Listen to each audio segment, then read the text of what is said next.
Welcome. Mustaliq ഗോത്ര യുദ്ധം കഴിഞ്ഞ് മടങ്ങുകയായിരുന്ന നബി സല്ലല്ലാഹു അലൈഹി വസല്ലമയും സഹാബാക്കളും ആ കൂട്ടത്തിൽ ആയിഷ ബീവിയും ഉണ്ടായിരുന്നു. യാത്രക്കിടെ ടെന്റ് കെട്ടി വിശ്രമിച്ചതിന് ശേഷമാവും അധികം യാത്ര ചെയ്യൽ. അങ്ങനെ അവർ വിശ്രമിച്ച് യാത്ര ചെയ്യുകയായിരുന്നപ്പോൾ ആയിഷ ബീവി പ്രാഥമിക ആവശ്യത്തിന് വേണ്ടി പുറത്തോട്ട് പോയതായിരുന്നു. തിരിച്ച് പല്ലക്കിനടുത്ത് എത്തിയപ്പോഴാണ് തന്റെ ഇഷ്ടപ്പെട്ട വൈഡൂര്യമാല കാണാതായത് അറിയുന്നത്. ഉടനെ തന്നെ ബീവി അതും അന്വേഷിച്ച് വന്ന വഴിക്ക് തന്നെ തിരിച്ചു പോയി. ആ സമയം യാത്ര തുടങ്ങാൻ ഒരുങ്ങുകയായിരുന്നു. ബീവി പല്ലക്കിൽ ഉണ്ടെന്നായിരുന്നു എല്ലാവരും കരുതിയത്. പൊതുവെ മെലിഞ്ഞ പ്രകൃതിക്കാരിയായിരുന്ന ആയിഷ ബീവി പല്ലക്കിൽ ഇല്ലാത്ത വിവരം ആരും അറിഞ്ഞില്ല. ആ പല്ലക്കുമായിട്ട് അവർ നബിയും സംഘവും യാത്ര തുടർന്നു.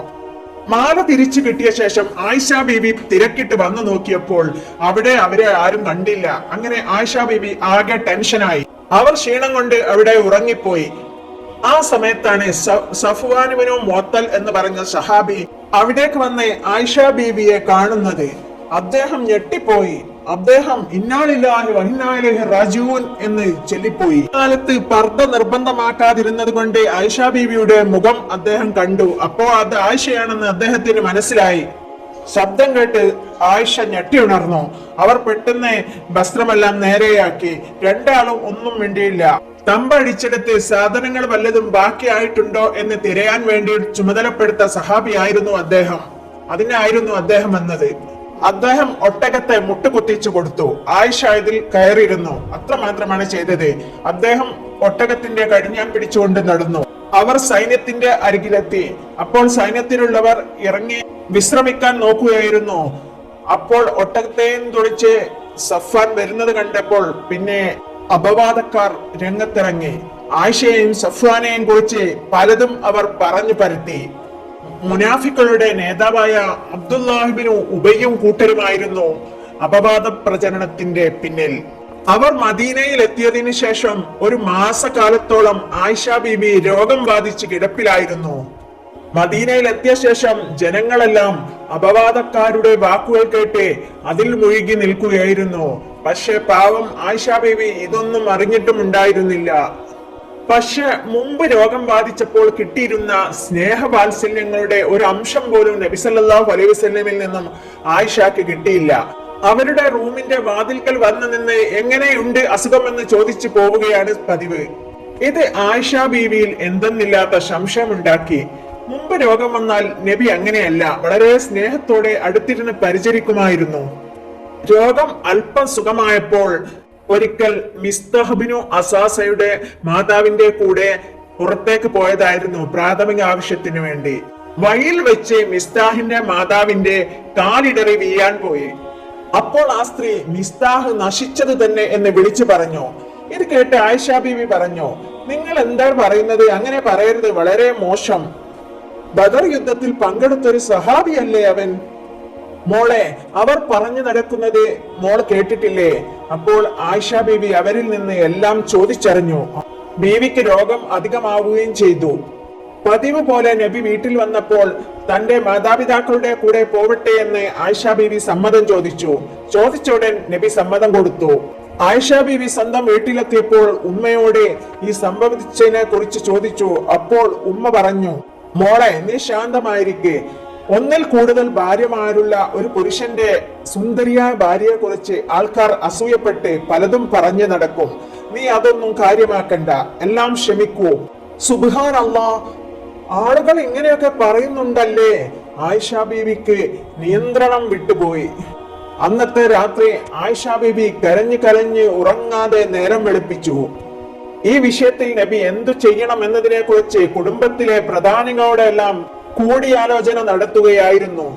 ബീവിയുടെ നിരപരാധിത്വം മനസ്സിലാക്കിയ ഉസാമത്ത് ബിൻ സെയ്ദ് പറഞ്ഞു, നബിയെ, അങ്ങയുടെ വീട്ടുകാർ തന്നെയാണ്.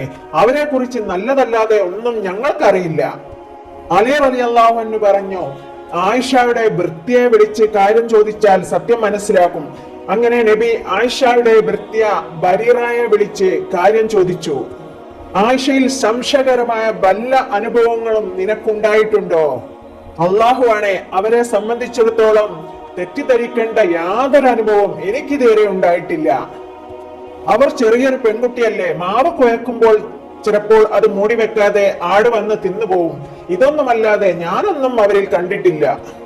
ആ ദിവസം ആള് കൂടിയ സമയത്ത് നബി സല്ലല്ലാഹു അലൈഹി വസല്ലമ മിമ്പറിൽ കയറി നിന്ന് ഇപ്രകാരം പറഞ്ഞു: എന്റെ വീട്ടുകാരെ കുറിച്ച് ഇല്ലാത്തത് പറഞ്ഞ് ഉപദ്രവിക്കുന്നവരിൽ നിന്ന് ആരാണ് എന്നെ ഒഴിവാക്കി തരിക?